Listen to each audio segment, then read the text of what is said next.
पिछले दिनों 14 अगस्त को all India railway men federation की वर्किंग कमेटी में ये निर्णय लिया गया है कि हमको चुप नहीं बैठना चाहिए, क्योंकि ये भारत सरकार लगातार रेलवे के ऊपर और जितने भी हमारे सरकारी उपक्रम हैं, चाहे BSNL हो, चाहे एयर इंडिया हो, और बहुत सारे डिपार्टमेंटों को बंद कर चुकी है, लेकिन रेलवे को भी अब इसकी कुदृष्टि पड़ गई है। आपने देखा होगा पिछले दिनों रेलों को प्राइवेट देने की बात चल रही है और उसमें टेंडर भी जारी हो चुका है।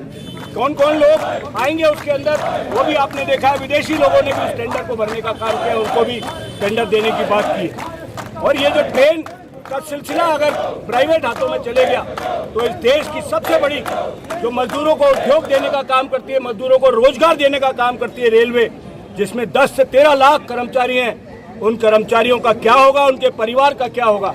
और ये देश जो ख्याति प्राप्त रेलवे विश्व में दूसरे नंबर पे चल रही है सब जगह फायदे में, उस रेल को बेचने का काम हमारे प्रधानमंत्री महोदय बहुत जोरों शोरों से कर रहे हैं। एक तरफ भाषण में कहते हैं कि रेल नहीं बिकेगी और दूसरी तरफ टेंडर निकाल रहे हैं। अब तो टेंडर से जग जाहिर हो गया है कि इनकी दृष्टि रेलवे के ऊपर सही नहीं।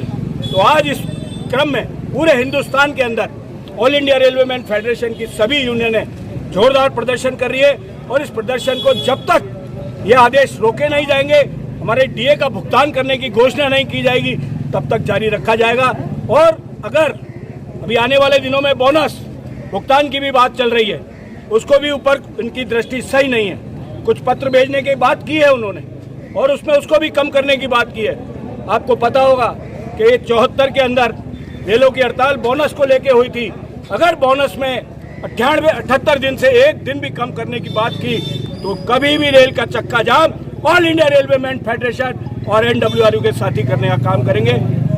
इन विचारों को लेकर के आज हमने यहाँ लोगों को उत्साहित करने का काम किया है। चरणबद्ध आंदोलन की बात हुई थी, अगला चरण क्या रहेगा? अगला चरण अभी जैसे ही वहाँ से आदेश आएगा, अभी 19 सितंबर को भारतीय स्तर के ऊपर सारी यूनियनें मिलकर के भारत बंद करने का आह्वान कर रहे हैं। उससे पहले कुछ सद्बुद्धि हो जाए तो हम समझते हैं कि रेलों का भी विकास होगा और देश का भी विकास होगा। भूपेंद्र भटनागर, जोनल अध्यक्ष, north western railway employ. Ajmer की ताज़ा न्यूज़ देखने के लिए अभी हमारे KTN न्यूज़ को सब्सक्राइब करें और वीडियो को लाइक और शेयर करना ना भूलें।